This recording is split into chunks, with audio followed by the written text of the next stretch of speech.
Welcome, Yoga with Melonie here. In this video series, I'm going to do a lecture series on yoga philosophy. This information is from my 31 years of study of yoga and practice and teaching of yoga. This is all in my own words, condensed from my own understanding of what I've been taught. Most people are familiar with the physical practices of yoga, the hatha yoga. And very few people understand or really know what yoga really is. You can practice the physical postures and never practice yoga. You can practice yoga and never do any of the physical asanas, postures, practices, not even once in your life. I own the Vancouver Yoga Center for over 20 years, and most people came to me because they wanted a physical exercise practice. I taught teacher trainings throughout that time, and there was a few people that would come to the teacher trainings or come to the studio for deeper teachings of yoga, but I will say most did not. And even those that were in the yoga teacher training program, well, they got a little surprised when all of the information of yoga was given to them. So I'm hoping to expand people's awareness of what yoga really is and the heart and the path of yoga. I am no longer teaching those teacher training programs, and I may never likely teach a teacher training program again. So these lectures are a bit more like my message in the bottle to throw into the ocean, out into the world, that may help people on their journey and may help the suffering of our mind. I do not know how many lectures there will be or how long each video will be. I just want to offer the information to the best of my ability, and that's my goal. Each video will expand upon a concept of yoga, and then these concepts are going to get bigger and bigger to encompass a greater vision, a greater picture. The bulk of the information of yoga comes out of a series of 4 texts called the Vedas that are said to be thousands of years old. Many philosophies come out of the Vedas. Many religions come out of the Vedas. We get spirituality, we get cosmology, cosmogony, we get psychology, we get philosophy, we get medicine, we get all the things that would be important and useful to an embodied being. Yoga is often translated as union, or the uniting of body, mind, spirit. For this lecture, we're looking at yoga as a triad. That there is, think of like a triangle, and yoga is one element, one point of this triangle. Ayurveda is the other point of the triangle, and Tantra is the third point. There's our triad. Yoga largely dealt with the mind. Ayurveda largely dealt with the body. And Tantra largely dealt with the spirit. Now, each of these acknowledges the other. So let's say Ayurveda, for instance, which is largely the science of life, or the medical science within yoga. So the naturopathic part of the Vedas. It acknowledges, let's say, a bulk 90% the body and working with the body. But then there's also an acknowledgement to spirit and mind. It just doesn't focus as much on those.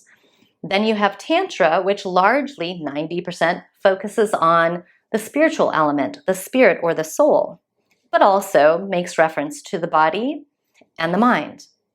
And then we have yoga. Poor, sad yoga, that in the West has been distorted, that the 90% of yoga that was meant to be the science of the mind, we have reduced down to the 10% that yoga talks about of the body. So we've made the 10% the 90% in our culture, our modern cultures of the world, because this is spreading around the world, even to its original source, India. So we have this science that is supposed to be largely about the mind, made mostly about the body. So these lecture series are going to get back to the science of the mind that is yoga. So yoga being science of the mind, Ayurveda being science of the body, and Tantra being science of the spirit or soul. In my opinion, the gifts that yoga has to offer have been buried. And this over-fixation of the body has led to the non-helping of our mental state in the world.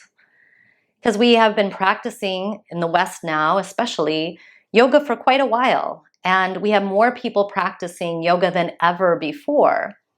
And yet, look at the state of our world. Look at the psychosis of our world right now. See, we take our mind everywhere we go.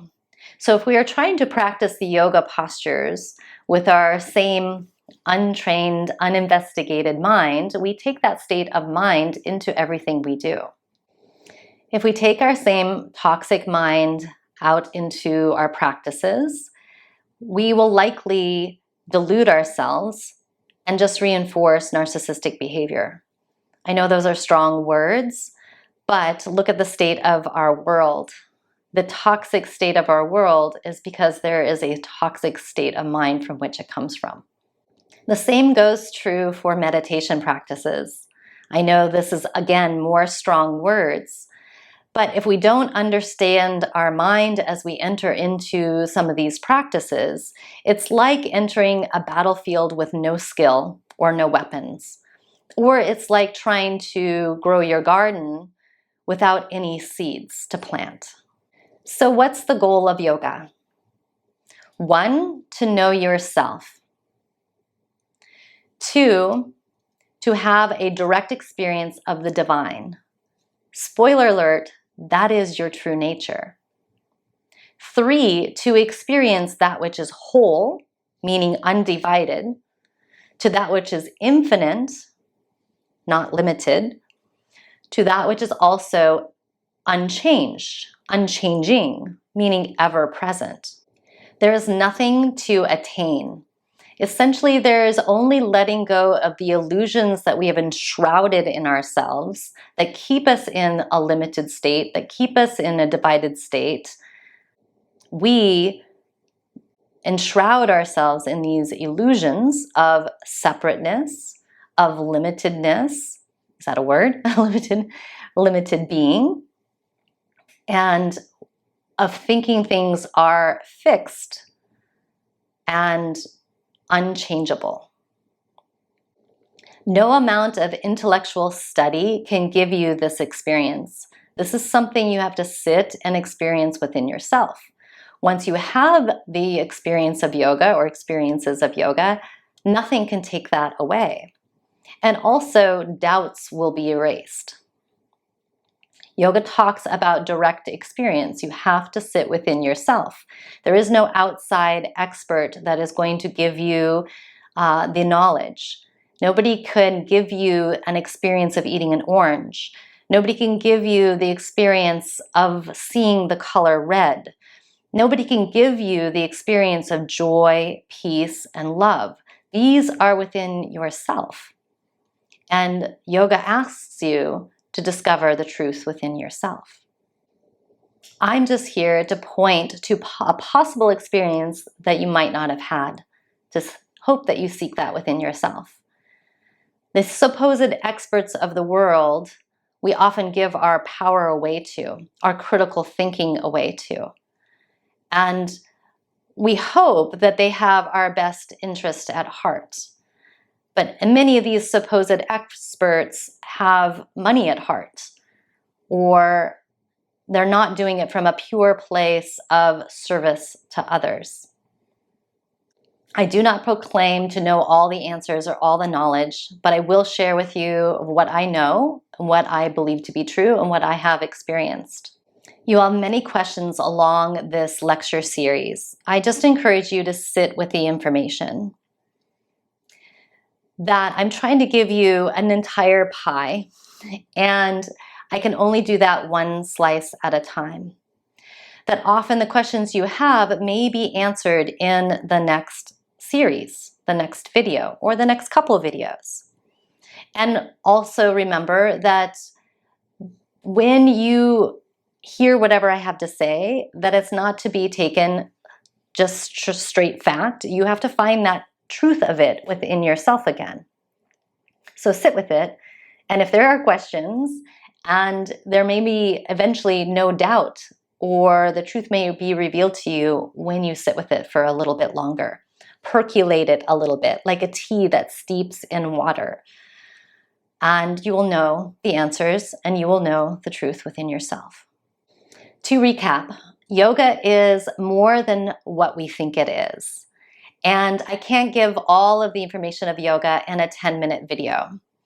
So enjoy this journey with me, and you can be patient with yourself and patient with me, hopefully. And I'll do my best to try to convey the information that I feel I have to offer.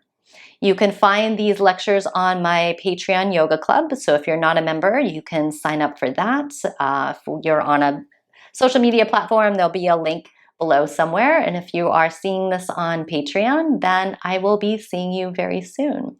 And I look forward to taking this journey with you. Be well.